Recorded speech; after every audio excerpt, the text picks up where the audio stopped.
She told me, "I think we should take a break," right before her ex moved back to town. I said, "Okay." 6 months later, she texted wanting to talk. I replied, "I'm seeing someone else now." She showed up at my door that night. "I 28 male need to get this off my chest because I'm still processing what happened. My friends are divided on whether I went too far, but I believe I did what was necessary to protect myself." Rachel and I were together for 3 years. We lived together for the last year and a half. On the surface, things were good. But looking back, I can see the cracks I chose to ignore. The way she'd get intensely anxious if I didn't text back within the hour. The flashes of jealousy over female friends she'd had since day one. They were small things, easy to dismiss. Then one night in February, she hits me with the, "We need to talk" line. She was staring at her phone, not me. "I think we should take a break," she said. "A break?" I asked, confused. "What's wrong?" "I just need some space to figure things out. It's not you, it's me." The oldest line in the book, but here's the context. Her ex, Marcus, had just moved back to town. She'd mentioned it casually a week earlier, but her tone was off. "Oh, Marcus got a job here, isn't that weird?" Weird indeed. I didn't argue, didn't beg. A part of me was tired of walking on eggshells. I just said, "Okay." She looked up from her phone, genuinely surprised. "That's it? Just okay? You said you need space. I'll give you space." She moved out the next week, leaving half her stuff because it's just a break. Sure it was. Here's where the reality of legal obligations kicks in. The lease we signed was ironclad. Both our names were on it, making us equally liable for the entire rent until the term ended in 8 months. She assumed I'd just cover her half while she found herself. That was a wrong assumption. I immediately contacted our landlord. He was a professional, not a friend. He pointed to Clause 12 of our agreement. Both tenants are jointly and severally liable. "I don't care who pays it, as long as it's paid in full," he said. "If you want her off the lease, you both need to sign a lease termination agreement and pay a 2-month break fee. Otherwise, she's on the hook with you." I paid the full rent for the first month to protect my credit and avoid eviction. Then I sent Rachel a formal certified letter with a copy of the lease, highlighting her legal obligation for 50% of the rent. 2 weeks later, her Instagram confirmed my suspicions. A photo of her and Marcus at our favorite restaurant. The caption, "Sometimes life brings people back together." I screenshotted it, not out of pain but for my records. I texted her, "Hey, I sent you a letter regarding the lease. Since you've moved out, you still owe your half of the rent. If you want to be formally removed from the lease, we need to sign the termination agreement with the landlord." Her response, "Can't this wait? I'm really busy." "The rent is due on the 1st, I replied. "You are legally responsible for your share." Radio silence. She refused to meet or sign anything. So I documented every text, every post with Marcus, and every refusal to cooperate. After the 2nd month of her non-payment, I sent her a formal demand letter for 2 months of back rent, drafted using an online legal template. I sent it to her parents' house, her last known address. She called me, screaming, "What the hell is wrong with you?" "I'm following the lease terms," I said calmly. "The ones we both signed. You abandoned the apartment and your financial obligations." "You know I can't afford that." "Then you should come and sign the termination paperwork. Otherwise, this debt will go to collections and damage your credit." She came by the next day, seething. She signed the agreement. As she was leaving, she tried for a dramatic exit. "I can't believe you're being so cold about this." "You wanted a break," I said. "Breaks have consequences." Next, her belongings. The lease stated that property left for more than 30 days after a tenant vacates is considered abandoned. However, state law required the landlord to send a formal notice. I coordinated with him, and he sent the notice to her parents' address, giving her 15 days to retrieve her things. She ignored the notice, so I boxed up everything. I donated it to a local women's shelter and got an itemized receipt for tax purposes. I sent her a copy with a note, "Your things are helping women who are actually in need." Marcus texted me after that. "Dude, you have a problem." "No problem here," I replied, "just following the law." Fast forward to May. I'm doing well. I started seeing someone new. Sarah, a teacher who communicates with a calm maturity that felt like a breath of fresh air. Life was good. Then the texts from Rachel started in June. Hey, how are you? Been thinking about us. I made a mistake. Can we talk? I replied once. I'm seeing someone else now. I wish you the best. 20 minutes later, she's at my door, banging on it. I opened it, leaving the chain on. It's 10 p.m., Rachel. She was a mess, mascara running down her face. You can't just move on like that. It's been 6 months since you left, Rachel. We were together for 3 years. We were, I emphasized. You ended it, remember? I said a break, not a breakup. A break where you immediately moved in with your ex? That's a breakup. She started crying, the ugly, gasping kind. Marcus and I broke up. He was a liar. That's unfortunate, I said, my voice flat, but has nothing to do with me. You need to leave. How can you be so cruel? I loved you. Rachel, my girlfriend is asleep upstairs. You are upsetting her, and you need to leave now before I call the police. That set her off. She started screaming about how I'd ruined her life, how I was petty, how I'd maliciously given away her things. I pulled out my phone. I'm calling the non-emergency line and filing a report for harassment. Leave. She left, but not before kicking the door and screaming that I'd regret this. I made the call and got a police report number, just in case. The next morning, I had 47 texts ranging from apologies to threats. I screenshotted them all, then blocked her number. The harassment escalated. She showed up at my gym. She bumped into me at my coffee shop. Then she crossed a line. She found out where I worked and called my boss, claiming we had a domestic situation and she was concerned about my mental stability. My boss, a decent guy, called me in. I showed him everything. The texts, the police report, the documentation of her non-payment. He was appalled. Get a restraining order, he said. Yesterday. I hired a lawyer who confirmed I had a strong case for harassment. She drafted a formal cease and desist letter, which we sent to Rachel's parents' house. Her dad called me, furious. She just wants closure, he yelled. Sir, she chose her closure when she left. I have moved on. Your daughter is harassing me, and if it continues, I will pursue a protective order. He hung up. The direct contact stopped, but she started a smear campaign on social media, posting vague accusations of emotional and financial abuse. Sarah, my girlfriend, was my rock, but I could see the toll it was taking. This is a lot, she said one night, her voice trembling slightly. It's starting to scare me, to be honest. Maybe your boss is right about that restraining order. She was right. I was being too passive. Update 1. 2 weeks later, my hesitation proved to be a mistake. Rachel escalated from attacking me online to attacking Sarah in the real world. She sent an anonymous, concerned parent email to the principal at the school where Sarah teaches. It was unhinged, rambling about my abusive patterns and how Sarah was endangering students by dating a dangerous man.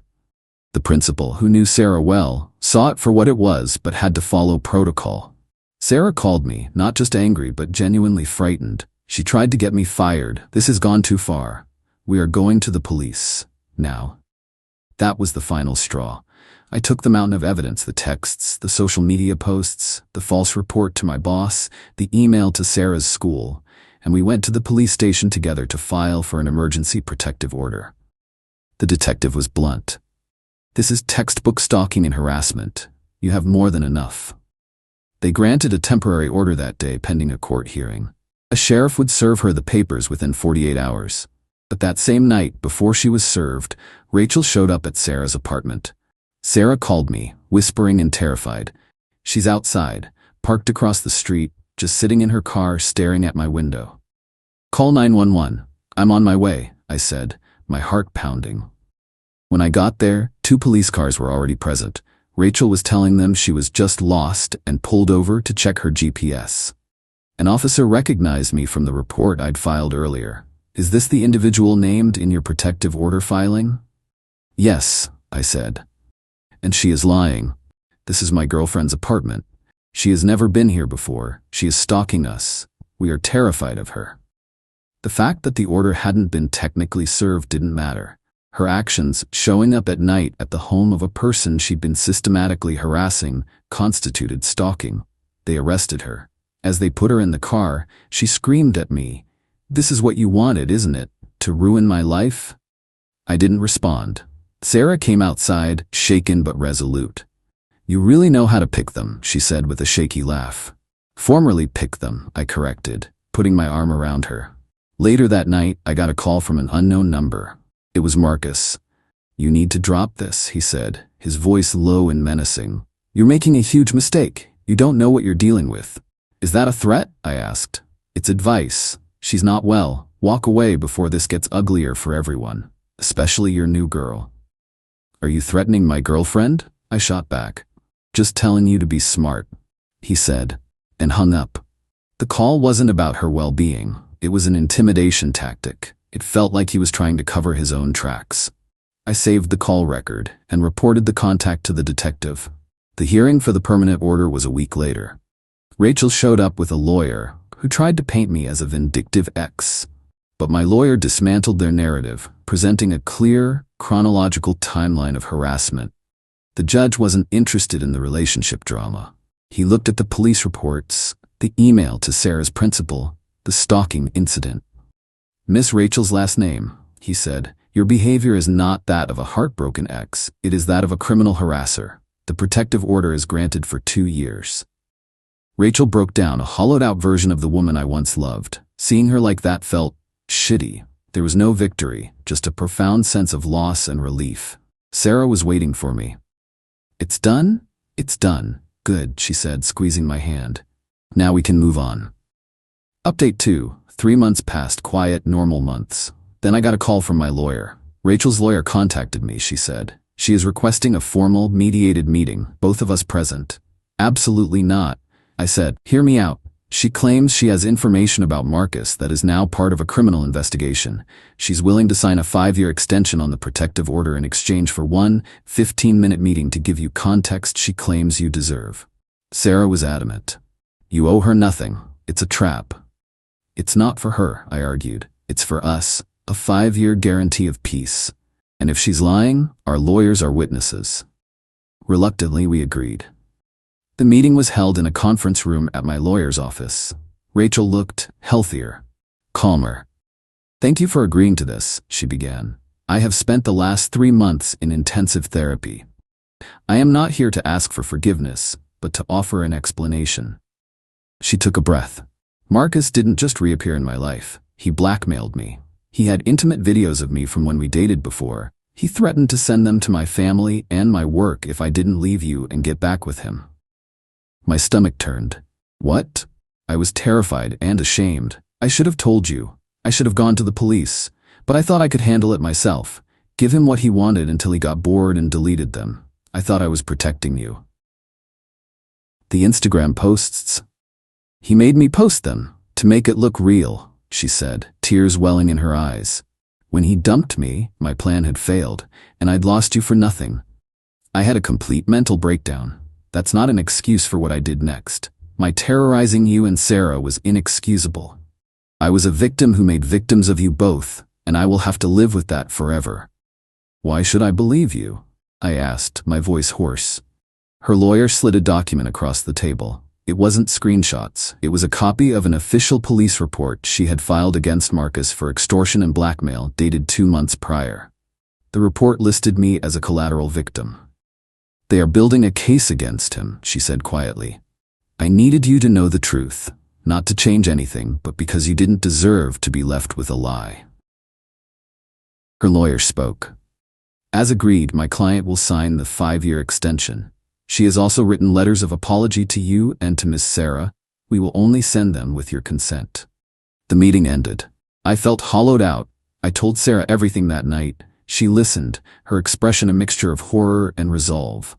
"That's monstrous," she said. "What he did to her is a crime. But she's right about one thing. It doesn't excuse what she did to us. The fear she caused was real. My sympathy for her has its limits." She was right. I accepted the 5-year extension. We consented to receive the letters. But that was the end of it. The chapter was closed. Update 3. It's been 2 months since the meeting. Marcus was arrested in another state. Turns out, Rachel wasn't his only victim. He blackmailed at least 4 other women. He's facing a long list of felony charges. Rachel testified against him. The apology letters arrived via our lawyers. They were raw and honest. Rachel took full responsibility for the trauma she caused, explaining her breakdown without using it as a shield. Sarah read hers and said, "I'm glad she's getting help. I hope she finds peace. but I'm also glad for that 5-year order. We moved in together last month, a new place, a fresh start. Last week, I ran into Rachel's mom at the grocery store. I tensed up, but she approached me cautiously. "I won't keep you," she said, her voice strained. "I just needed to say what happened. It was for the best." Her therapist said she had to hit rock bottom to start climbing. The arrest, the order, it forced her to get the help she desperately needed for her anxiety and depression. "I'm glad to hear she's doing better," I said, and I meant it. "She is," her mom said with a sad smile. "Thank you." She turned and walked away. It wasn't a neat, happy ending. It was an awkward, painful acknowledgement of a shared disaster. Here's what I've learned. Red flags are warnings. A partner's intense anxiety or jealousy isn't a sign of passion. It's a sign of instability that can curdle into something dangerous. Taking a break is a conversation, not a declaration. If someone won't give you reasons, their silence is the reason. Document everything. Protect yourself legally. It's not about being petty. It's about being prepared. Involve professionals. Don't try to handle stalking or harassment yourself. Lawyers and law enforcement are tools for your safety. Mental illness explains behavior. It does not excuse it. Someone can be both a victim and a perpetrator. You are not obligated to absorb their trauma or forgive their abuse. Closure is a myth. It doesn't come from one conversation. It's built over time, with distance and new, healthier experiences. Rachel's 5-year order is in effect. Marcus is going to prison. Sarah and I are building a quiet, stable life. It's not a happy ending or a sad one. It's just an ending that gave way to new beginnings. Trust your gut, protect yourself, and never let someone make their crisis your emergency. I'm closing this account now. The past is in the past. Thanks for listening.